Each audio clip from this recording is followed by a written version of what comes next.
Assalamualaikum warahmatullahi wabarakatuh. Perkenalkan, nama saya Muhammad Kadafi dengan NIM 23034.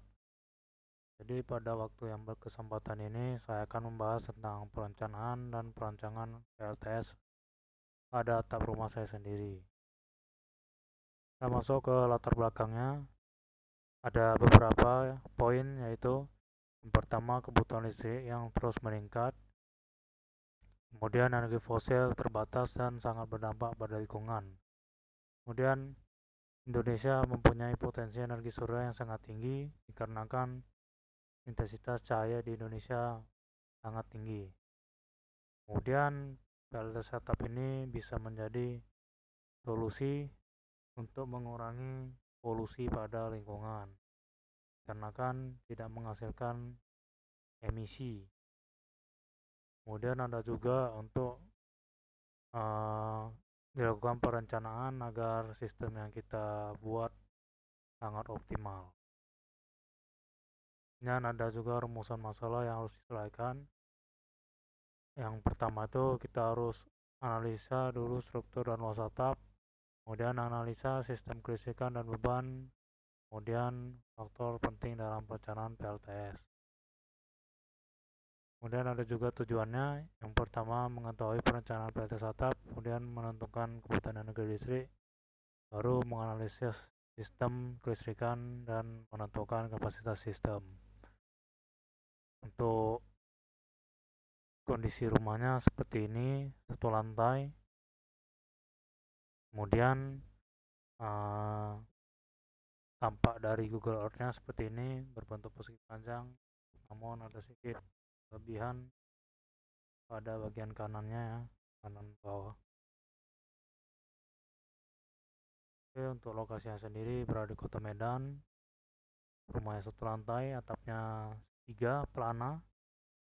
Untuk kondisinya sendiri bisa kita lihat minim halangan, potensinya sangat baik untuk PLTS. Dan untuk bayangannya sama sekali tidak pohon besar. Kemudian bangunan sekitarnya tidak terlalu tinggi atau tidak menghalangi pada atap rumah saya. Kemudian tidak ada penghalang sama sekali selain bangunan tinggi tersebut. Jadi dapat simpulkan cahaya matahari yang kita dapat tuh minimal. Struktur atapnya tuh kayu, penutupnya asbes, bayangannya 20 derajat. Depan panel kira-kira 21 sampai 27 kilo per modulnya. Dan luas proyeksinya 166. Kemudian luas aktualnya 176,7 meter kuadrat. Dipastikan kuat untuk menahan modul-modul panel tersebut.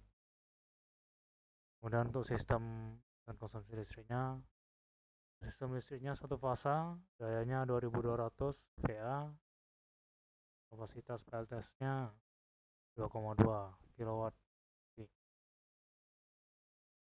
Kemudian konsumsi listrik yang terdapat dari data di rumah saya, pemakaian bulanannya dapat 410 kW per hour. Kemudian biaya tagihan rata-ratanya 592.000 per bulan. Dan ada analisis data penggunaannya pada rumah. Jadi untuk alat yang digunakan berbahan cukup banyak dan melebihi dari kapasitas daya rumah saya sendiri. Dan estimasinya yang kita dapat dari data ini adalah total energinya 12,31 kW per hour.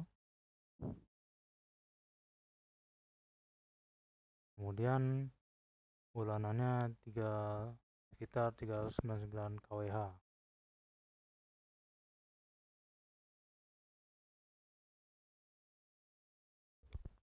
Dan energi siang hari kita cari dulu energi hariannya. Yang tadi kita dapat 410 per 7, maka kita dapat 58,6 kWh per hari.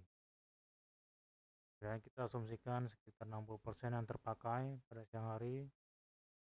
Kita hitung, kita kalikan, kita dapat 35,16 kilo kWh per hari. Jadi energi yang harus disuplai sekitar 35,16 kWh per hari.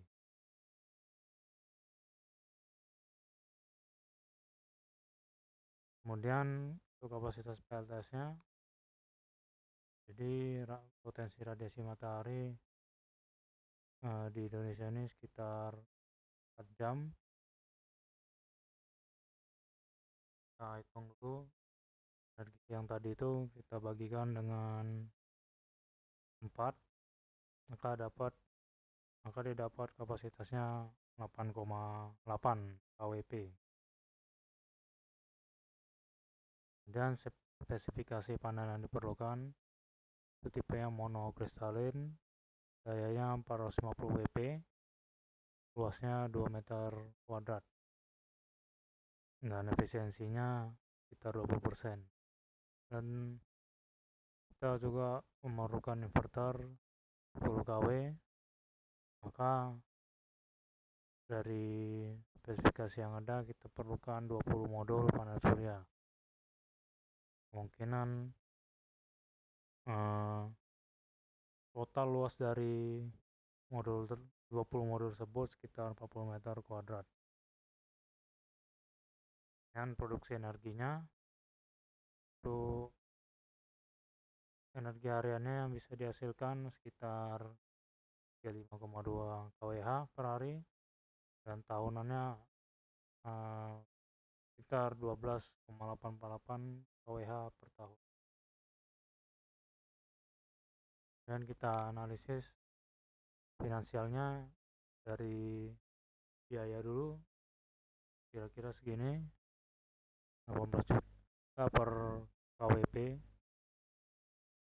Jadi kira-kira biaya investasinya 158 juta 400.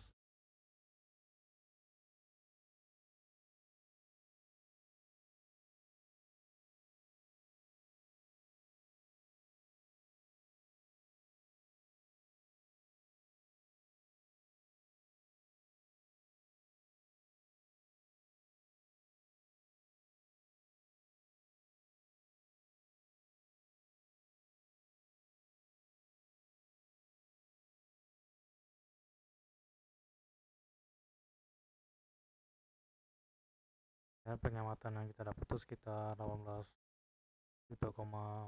setengah ya. Dan payback periodnya kira-kira balik modalnya sekitar 8,5 tahun.